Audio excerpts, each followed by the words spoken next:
ikaze kuri mwebwe mwese rero mukomeje kudukurikira ndetse n'abakomeje kubana natwe muri izi gahunda z'amakuru. Nizere ko buri wese akomeje kugira ibihe byiza, nizere ko buri wese akomeje kumererwa neza cyane. Reka nkubwire ngo rwose kanda subscribe hano ku Karabo TV niba rugambere ugeze hano, kugira ngo uwambere mazajya badukurikira, tanga igitekerezo kandi like amakuru n'ibiganiro byacu unabisangize ku nshuti zawe. Ngira ngo murabizi ko twibanda ku makuru agezweho, abari kuvugwa mu bigendanye n'umutekano, politike, diplomasi ndetse n'ibindi bigiye bitandukanye. Nyemerera turebera hamwe rero amakuru aremere cyane, amakuru agezweho, amakuru yibanda ku bikomeje kugaragara ndetse by'umwihariko n'ibikomeje kugenda bitangazwa.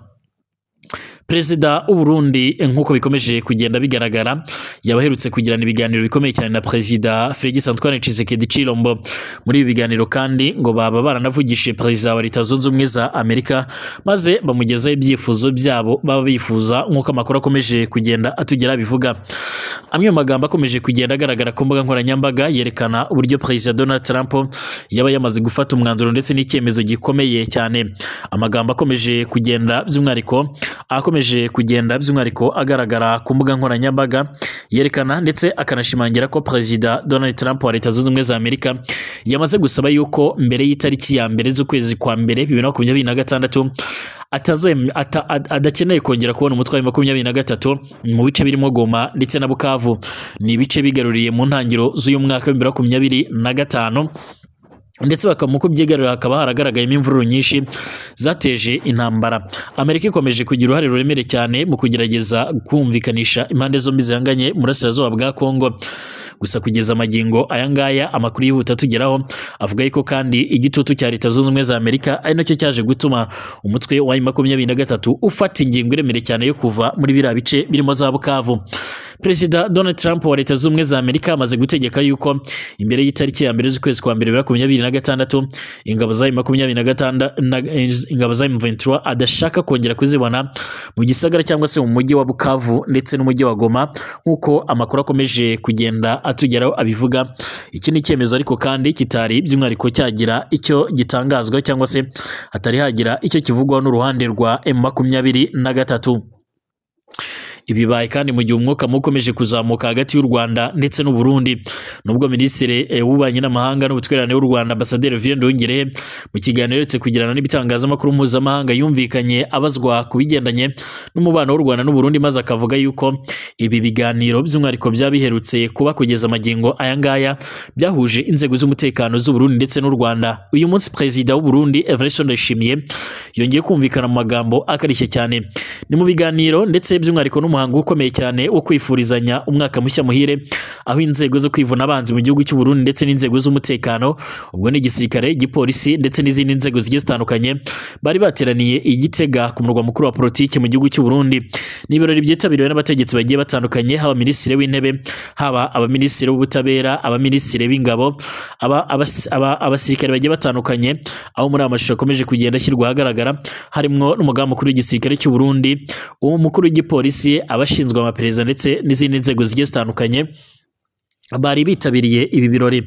Mu byatangajwe n'umukuru w'igihugu cy'u Burundi, yongeye kumvikana yiko mu Rwanda mu buryo buremereye cyane, nubwo atavuze ijambo u Rwanda ariko kandi yumvikanye agira ati: turabizi neza ko dufite umuturanyi mubi ukomeza kuduhiga hasi hejuru, ariko turabizeza ko tuzakomeza guhangana, kandi uzagerageza guteza intambara ku Burundi azamenya uburyo yayitangiye ariko ntazigera amenya uburyo intambara yarangiye.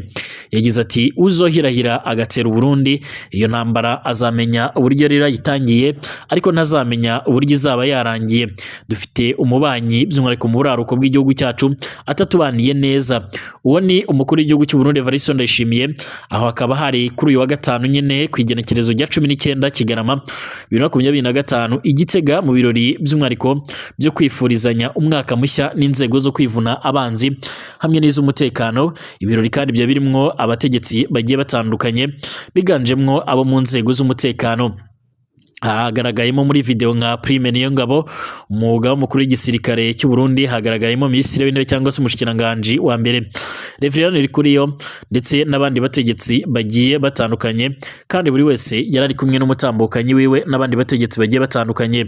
Izi mvugo za President Evariste Ndayishimiye kandi zongeye gushyira urujijo mu batari bakeya, benshi bavuga yuko zishobora kongera gukurura umwuka mubi ndetse n'umwiryane mu buryo bukomeye cyane, nk'uko amakuru akomeje kugenda atugeraho kugeza amagingo aya ngaya. Kandi amakuru akomeje kugenda atugeraho akaba akomeza gushimangira ndetse no kugaragaza neza yuko izi ntambara zikomeje kugenda zigaragara, zikomeje kugenda by'umwihariko zitera ubwoba ndetse zikomeje kugenda zituma benshi bashobora kuva mu byabo. Izi mvugo ubwazo kandi zikomeje guhembera umwuka mubi, zikomeje kwamaganwa n'abatari bakeya. Cyakora Burundi bushimangira ko butazakomeza kwihanganira ibingibi kandi bivuzwe mu gihe mu minsi mike yashize rwose ariko Minisitiri w'Ububanyi n'Amahanga n'Ubutwererane w'u Rwanda Ambasaderi Olivier Nduhungirehe yumvikanye ashimangira ndetse anavuga yuko rwose impande z'u Burundi ndetse n'u Rwanda baba baherutse kuganira nk'uko amakuru akomeje kugenda atugeraho abivuga. Hanyuma kandi reka nkubwire ko amakuru ava mu gihugu cy'u Burundi aravuga ko leta y'iki gihugu yamaze gutegura imyigaragambyo igamije kwamagana u Rwanda, izabera kuri za ambasade z'ibihugu bitandukanye nk'uko amakuru atugera bivuga. Amakuru avuga ko kandi iyo myigaragambyo imaze igihe itegurwa n'abayoboke b'ishyaka riri ku butegetsi mu gihugu cy'u Burundi rizwi nka CNDD-FDD. Iteganyijwe kandi by'umwihariko kuba kuwa gatandatu tariki 20 Ukuboza, ubwo ni ku munsi w'ejo. N'imyigaragambyo kandi biteganyijwe ko izabera imbere ya ambasade z'ibihugu birimo nka Leta Zunze Ubumwe za Amerika, u Rwanda, Ubufaransa ndetse n'Ububiligi nk'uko amakuru atugera bivuga. Abigaragambya kandi ngo bazaba bashinza u Rwanda kwica amasezerano ya Washington DC yasinywe hagati yarwo ndetse na Repubulika Iharanira Demokarasi ya Kongo. Amakuru avuga ko ubutegetsi bwa Perezida Evariste Ndayishimiye bwateguye iyo myigaragambyo mu rwego rwo kunezeza inshuti ye magara Felix Tshisekedi Tshilombo uyoboye Repubulika ya Demokarasi ya Kongo. Uburundi bukomeje kwigaragaza by'umwihariko nk'uburajwe inshinga n'amasezerano y'amahoro ya Washington DC mu gihe u Rwanda rumaze igihe rero rurushyira mu majwi rubushinja rero kubangamira ishyirwa mu bikorwa ry'ayo masezerano. Mu gihe ayo masezerano kandi yashyizweho umukono muri Kamena uyu mwaka mbere yo kwemezwa n'aba Perezida Paul Kagame w'u Rwanda ndetse na Tshisekedi ku itariki y'Ukuboza, ateganya ko kandi imirwano ihagarara muri RDC. Ingabo z'iki gihugu zikomeje gufatanya rero n'abarimwo ingabo z'u Burundi mu kugaba ibitero ku mutwe wa 23. Uburundi kandi by'umwihariko bumaze igihe bwarahinduye ikibuga cy'indege ibirindiro byifashishwa by'umwihariko na leta ya RDC mu kugaba ibitero kuri M23, dore ko kandi iki kibuga ari nacyo cyifashishwa mu kugaba ibitero byo mu kirere ndetse no kujyana intwaro n'amasasu ku mirongo y'imbere ku rugamba.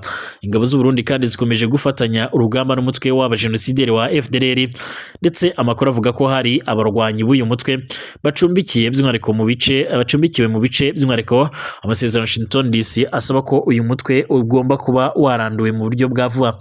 Bashimire mwese abakomeje kudukurikira ndetse n'abakomeje kubana natwe, twongere gusubira amasaha ari imbere turebera hamwe andi makuru akomeje kugenda avugwa.